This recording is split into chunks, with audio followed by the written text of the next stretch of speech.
E aí, tudo bem? Em tempos de informações mastigadas, tudo muito rápido, TikToks tentando passar grandes ensinamentos e grandes lições em menos de um minuto, a gente precisa parar e pensar por que é que a gente tem tanta preguiça de aprender, por que é que aprender coisas novas dói tanto, incomoda, ao mesmo tempo que é fascinante, e por que não tem muito atalho para a gente aprender coisas importantes em tempos tão curtos, não. A gente precisa reaprender a apreciar, aprender as coisas devagar. Vamos refletir sobre isso hoje.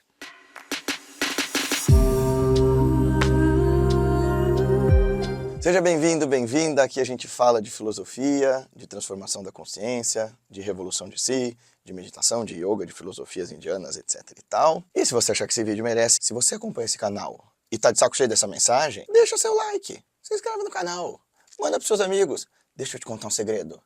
Não cai o dedo. Quer? Vamos fazer um teste, ó. Clica no joinha. Caiu o seu dedo? Não? Ó, que show!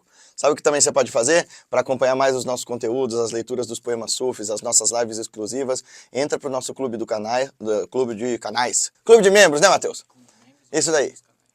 Clube de membros ou clube dos canais, para ajudar esse canal a se manter e a aprimorar seus conteúdos, a gente melhorar os equipamentos, etc e tal, e eventualmente ter mais vídeos e tudo mais. Matheus falou duas frases e vocês não viram porque eu tô com a lapela, mas ele disse, tem um botão aqui embaixo, seja membros, ou o link na descrição do vídeo. Gente, eu sei que a gente tem vontade de acumular conhecimentos por inúmeras razões. Primeiro porque conhecimento é bom, é legal, é bom saber das coisas, mas existe uma dimensão da vaidade do conhecimento. A gente gosta de acumular conhecimentos porque é legal mostrar para os outros que a gente sabe mais coisas. E tem um problema, porque quando a gente trata o conhecimento como produto de consumo, nessa sociedade em que tudo tem essa lógica comercial, a gente começa a não se entender mais do exatamente por que eu estou acumulando determinados conhecimentos e ignorando outros que são tão importantes. E aí nessa velocidade do consumo de conhecimentos como se eles fossem produtos a serem acumulados, eu não me aproprio deles. Eu não me torno sabedor das coisas que eu observo, das coisas que chegam até mim. Essa hipervelocidade das informações, num universo tão variado de interesses, políticos, sociais, econômicos, históricos, geográficos, filosóficos, religiosos, não faz muito bem para a nossa capacidade de asserção, quer dizer, da gente ter capacidade de clareza, de dar respostas firmes e contundentes às questões da vida a partir dos conhecimentos que a gente possui. É claro que o jeito novo de aprender, pela internet, por exemplo, é muito interessante. Eu aprendi demais com os podcasts ao longo dos anos. E olha, eu sou um early adopter da ideia de podcasts, né? Eu escuto podcast desde 2009. Quando o podcast era um programa de rádio pela internet, Matheus, e não uma mesa com um monte de gente falando abobrinha.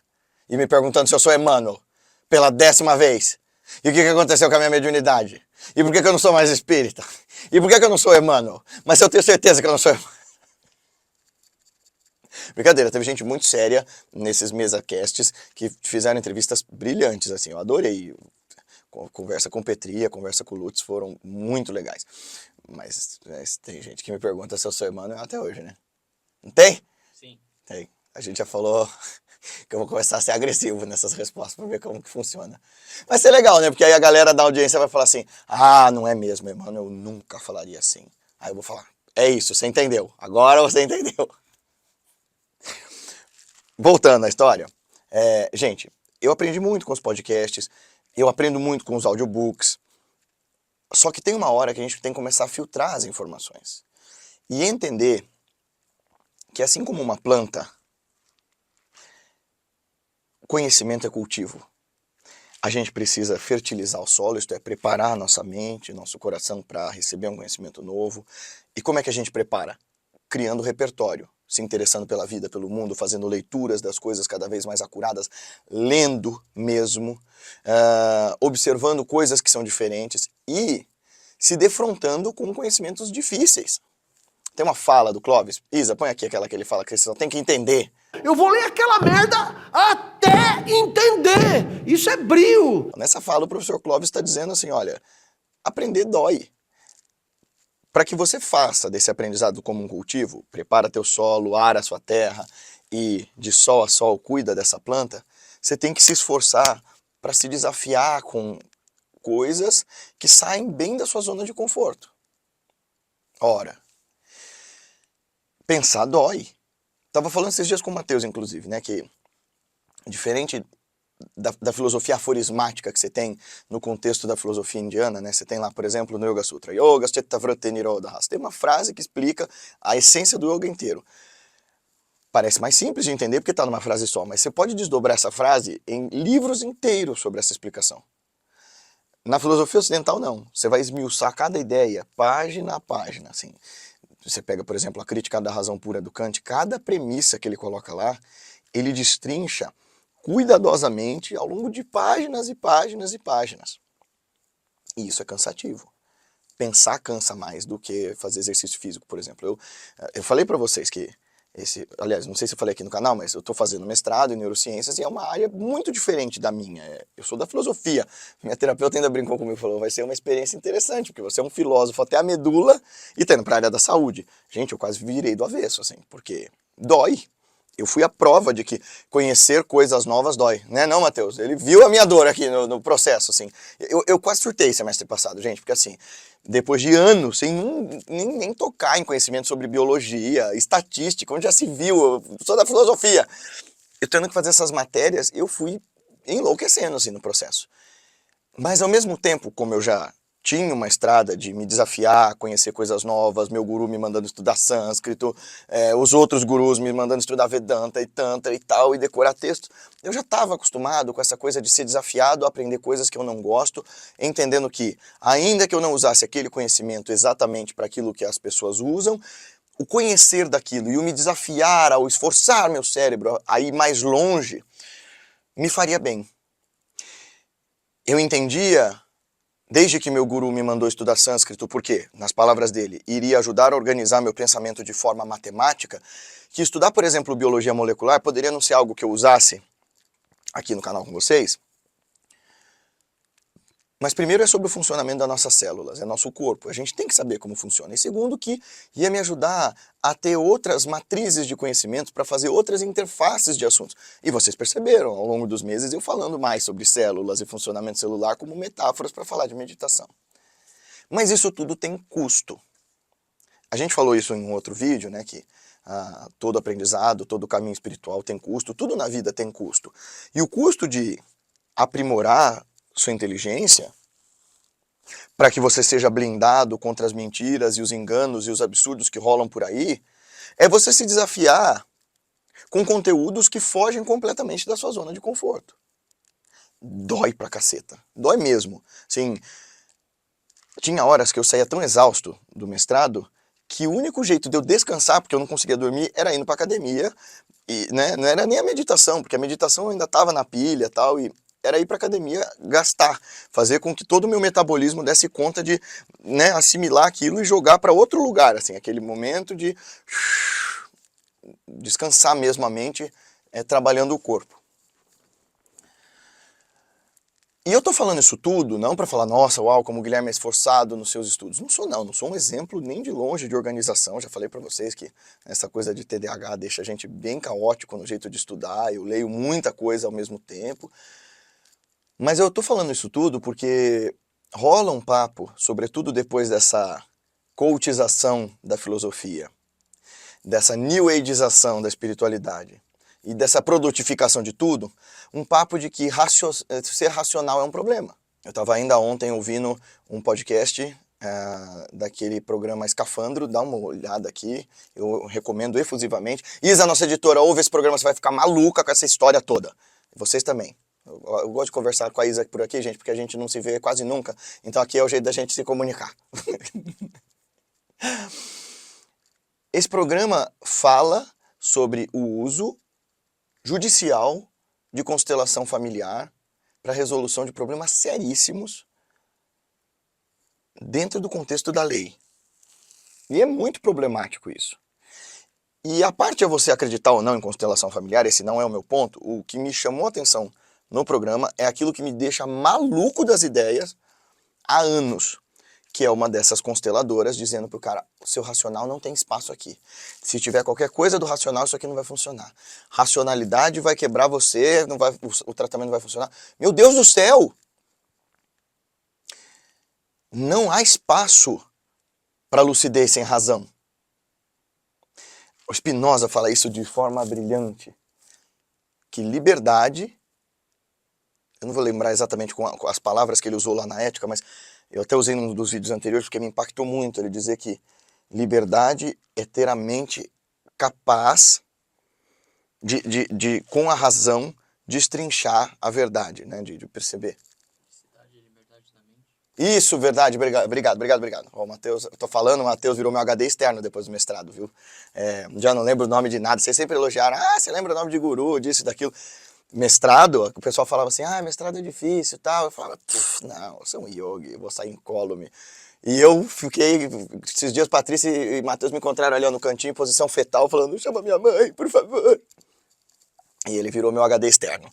Mas o Spinoza fala que felicidade é liberdade da mente. E essa liberdade é conquistada pelo uso adequado da razão. Felicidade é liberdade, você concorda com isso. Mas o que implica essa liberdade? A liberdade da mente, porque você não é livre no corpo para fazer o que você bem entender, da forma como você quiser, do tipo sair voando pelo espaço, ou sair se atracando na porrada ou nas bitocas com qualquer pessoa que você olhar na rua. Você não é. Numa sociedade saudável você não pode fazer isso, inclusive. Mas na sua mente você é livre, inclusive, para entender suas paixões, seus impulsos, seus afetos, e driblá-los, e dominá-los, e subjugá-los pelo uso da razão. Guilherme, tá muito difícil isso tudo que você falou, você fez um monte de digressões, do que você está falando? Eu estou dizendo que aprender coisas novas dói, mas isso é absolutamente necessário para você desenvolver sua razão esta que vai levar esta liberdade da mente, que faça com que você consiga discernir a realidade de maneira adequada. Sem discernimento, sem viveka, sem essa prístina capacidade de perceber as coisas como elas são e não como você gostaria que elas fossem, você vai ser eterna vítima e escrava dos seus próprios enganos, das suas próprias expectativas e perspectivas falsas e dos enganos e desejos e arbítrios dos outros. Então corta essa conversa maluca de que a espiritualidade não é sobre razão, é sobre emoção. Não existe separação entre corpo, mente e consciência pura. Aqui, agora, essas três coisas estão interligadas. Esses dias veio uma pessoa fazer uma crítica, eu achei tão engraçado. Eu realmente não me incomodei. Eu vou responder a pessoa porque eu vi que a pessoa estava incomodada e se sentindo mal. Mas ela disse assim, eu só vejo o seu ego falando aqui. E eu realmente eu achei divertido porque essa ideia New Age de que o ego é uma outra entidade separada de você. Quem é esse ego? Me mostra esse cara. Quem é esse ego? Quem é essa mente separada desse corpo? Guilherme, mas você é um estudante de Vedanta, você não fala que nós somos Chit, consciência pura?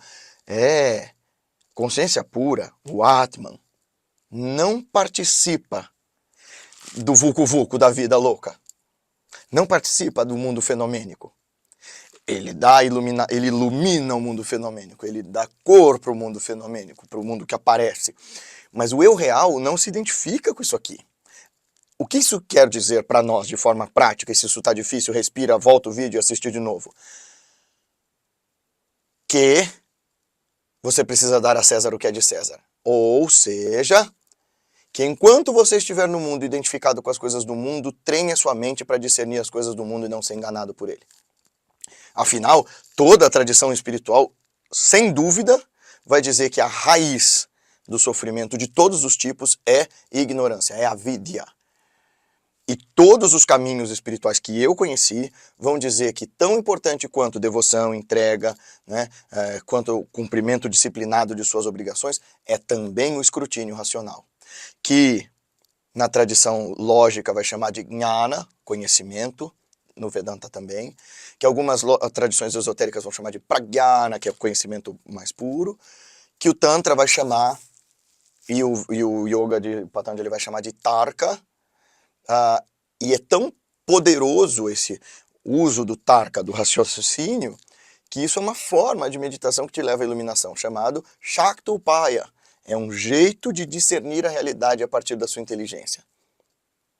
E não tem jeito, cara. Assim como para treinar seu corpo, sei lá, para correr uma maratona, você vai ter que começar a correr e todo desengonçado, e suar, e resfolegar, e ficar naquela coisa que queima os pulmões, até que uma hora seu corpo se acostuma e você consegue ir. Da mesma maneira, como o professor Clóvis falou naquele trecho, você vai ter que pegar o texto difícil e ler 1, 2, 3, 10 vezes até que você entenda. E não dá pra fazer isso depressa. Não dá pra fazer isso em stories. Engraçado, né? As pessoas às vezes me perguntam qual é a resposta do segredo último do universo, nas perguntinhas do Instagram. Eu falo, gente, sério mesmo, que gente como ele não perdeu tempo tentando responder isso longamente, né? E gente como o Shankara respondeu isso em textos e mais textos e mais textos. Vocês querem que eu responda no story de 15 segundos, agora de 1 minuto? Não dá. Você vai ter que quebrar com essa lógica consumista, imediatista e acelerada de hoje em dia, para conseguir apreciar uma mente que aprenda melhor. E você vai ter que apreciar o fato de que aprender dói, mas vale muito a pena. Dói, demora e dá trabalho como a revolução de si, mas assim como quando a gente supera limites do corpo, a partir dessa dor que forja um novo tônus muscular, uma nova resistência física, assim também quando você supera os limites da sua mente, quando você supera os limites do seu lugar de costume, da sua zona de conforto, há uma satisfação, há um prazer estético, um êxtase mesmo, um gozo de aprender uma coisa nova, de superar os seus limites, que é impagável e que dá sentido a nós enquanto espécie racional para que a gente siga em frente e não caia nas mãos de gente que se aproveita com bastante facilidade da nossa burrice, da nossa preguiça e da nossa covardia moral de não querer aprender coisas novas. Sai dessa! Gostou desse vídeo? Então não se esquece de se inscrever no nosso canal, clicar no sininho para receber as notificações, clicar no joinha, deixar seu comentário, sua sugestão, sua crítica, seu elogio, seu comentário, seu apoio, etc e tal. Esse trabalho pode crescer na medida em que pessoas que acreditam nele o espalhem. Então pega esse link, manda para os teus amigos no WhatsApp, no Facebook, no Instagram, em tudo quanto é lugar que você acha que ele possa fazer a diferença. A gente se vê no próximo vídeo.